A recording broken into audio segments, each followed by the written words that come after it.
अस्सलामुअलैकुम रहमतुल्लाहि वबरकातुहू। मैं चांद सुल्ताना जूनियर कॉलेज से शेख मुनाफ। आज हम कक्षा 12वीं का पद्य पाठ क्रमांक 5 गुरुबानी इस पद्य पाठ का अध्ययन करेंगे, जिसके कवि गुरु नानक जी हैं।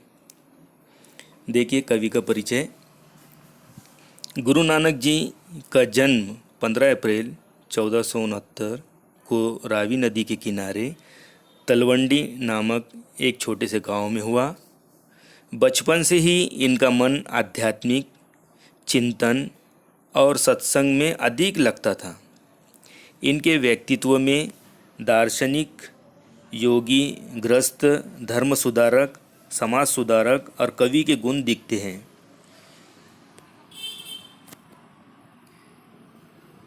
विभिन्न धर्मों व उनका पालन करने वालों को इन्होंने एक ही दृष्टि से देखा।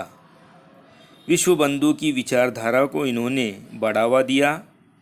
इनके काव्य में फारसी, मुल्तानी, पंजाबी, सिंधी, खड़ी बोली और अरबी भाषा की झलक दिखाई देती है। सरल सहज भाषा में अपनी बात कहने में ये सिद्धहस्त हैं। प्रमुख कृतियाँ गुरु ग्रंथ साहिब आदि। विधा परिचय। पद काव्य रचना की एक गए शैली है। इसके विकास का मूल स्रोत लोकगीतों की परंपरा ही माना जा सकता है। हिंदी पद शैली में विभिन्न छंदों का प्रयोग अनेक निश्चित रूपों में हुआ है। हिंदी साहित्य में पद शैली की दो निश्चित परंपराएं मिलती हैं।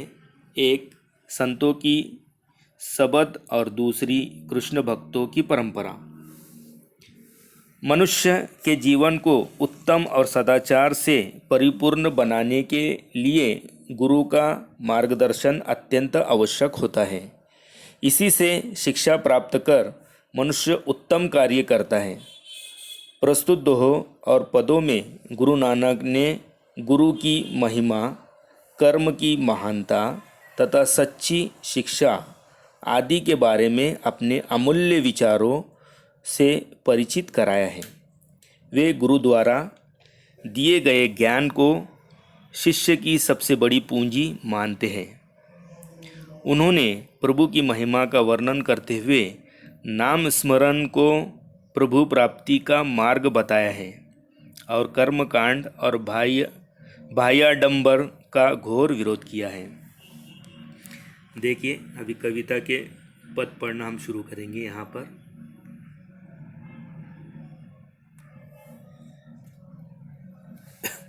नानक गुरु न चेतनी मनी, चेतनी यानी सोचना, मनी मन, आपने सुचेत, सुचेत का अर्थ है सचेत, छूते, छूते यानी छितराए हुए, तिल बुआड़, बुआड़ यानी बुआई करना, जीव सुए अंदर खेत, खेते अंदर छुट्टिया, कहू नानक सऊ ना, सऊना का अर्थ है ईश्वरनाथ, फली अही, फूली अही, बपूड़े, बपूड़े का अर्थ है विचारे या टू थिंक जिसे कहेंगे इंग्लिश में, भी तनविच, तनविच, विच का अर्थ यहाँ पर है में या अंदर जिसे कहेंगे, स्वाहा, स्वाहा यानी राग या व्यर्थ। प्रस्तुत पद में कवि ये कहना चाहते हैं, गुरु नानक जी कहते हैं कि जो लोग गुरु का चिंतन नहीं करते, गुरु से लापरवाही बरतते हैं और अपने आप को ही ज्ञानी समझते हैं, वे व्यर्थ ही उगने वाली तिल की उन झाड़ियों के समान होते हैं जिनकी देखभाल करने वाला कोई नहीं होता। वे ऊपर से फलती फूलती दिखाई देती हैं, पर उन फलियों के अंदर गंदगी और मैल भरा होता है। लोग ऐसे लोगों से किनारा कर लेते हैं। दूसरी पंक्तियाँ देखेंगे।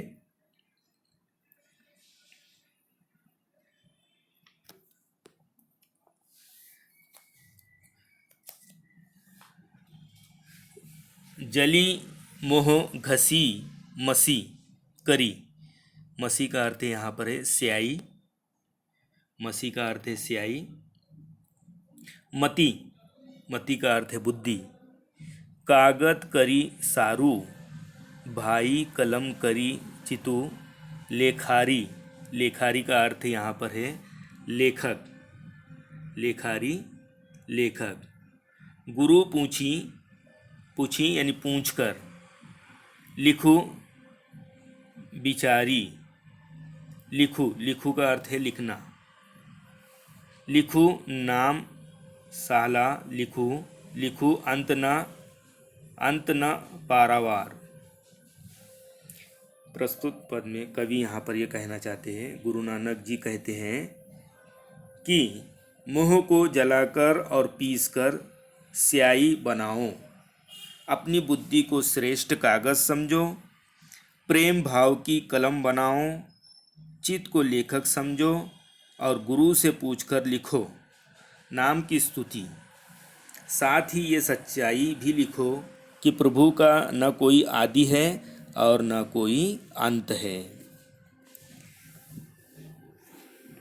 आगे देखिए,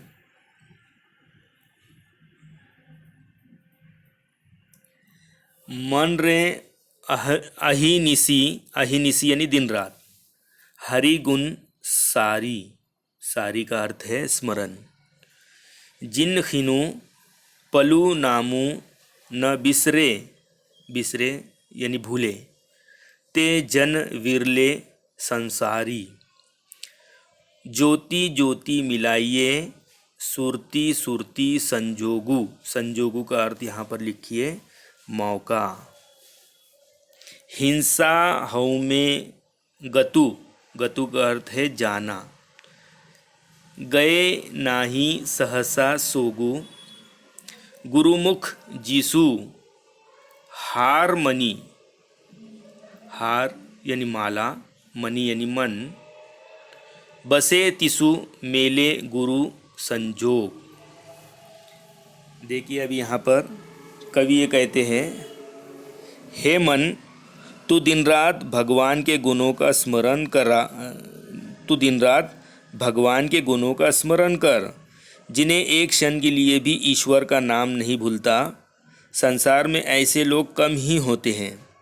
अपना ध्यान उसी ईश्वर में लगाओ और उसकी ज्योति से तुम भी प्रकाशित हो जाओ। जब तक तुझ में अहम भाव रहेगा तब तक तुझे प्रभु के दर्शन नहीं हो सकते। जिसने अपने हृदय में भगवान के नाम की माला पहन ली है उसे ही प्रभु के दर्शन होते हैं। आगे देखिए,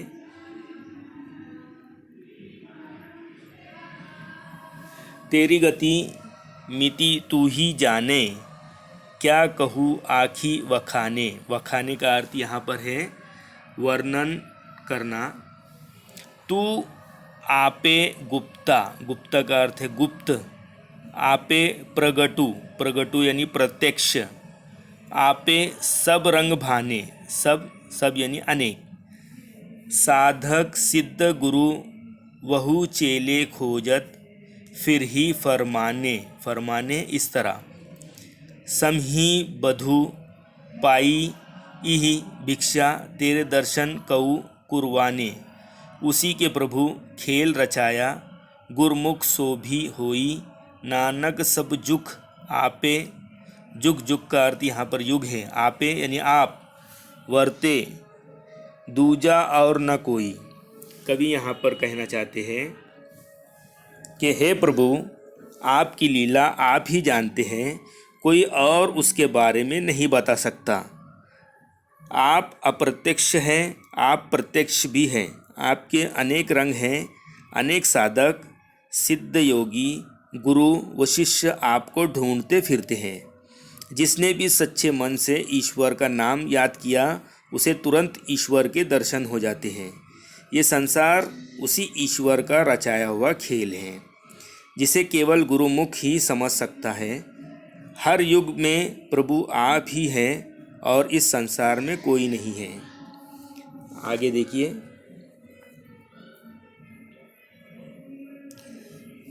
गगन में, गगन यानी आकाश, गगन में काल रविचंद्र, रविचंद्र दीपक बने।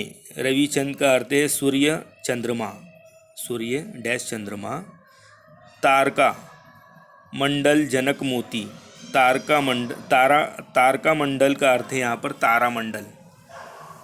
धूप, धूप का अर्थ है धूप मल्या नील यानी चंदन के सुगंध वाली हवा। पवनु चवरों करे, चवरों चंवर। सकल वनराई, सकल वनराई यानी वन संपदा। कुलंत ज्योति, कैसी आरती होई भव खंडना। तोरी आरती अनाहत शब्द बाजत भेरी। अनाहत शब्द का अर्थ लिखिए योगियों को सुनाई देने वाली आंतरिक ध्वनि। भेरी, भेरी का अर्थ है नगाड़ा। देखिए अभी यहाँ पर कवि ये बताना चाहते हैं, कवि ये कहते हैं, हे प्रभु, कवि यहाँ पर ये बताना चाहते हैं कि आसमान में स्थित सूर्य व चंद्र दीपक बने हैं। सभी तारे मोती के समान दिखाई दे रहे हैं। चंदन की सुगंध धूप बनी है और हवा चंवर बनी है। सभी वन फूलों की वर्षा कर रहे हैं। हृदय में बड़े ढोल का अनहद नाद सुनाई दे रहा है। ऐसे में तुम्हारी अर्थात मनुष्य की आरती का कोई महत्व नहीं है। आशा करता हूँ आपको ये कविता समझ में आई होगी। अगली तासिका में फिर उपस्थित होऊंगा नए पाठ के साथ। अल्लाह हाफिज़।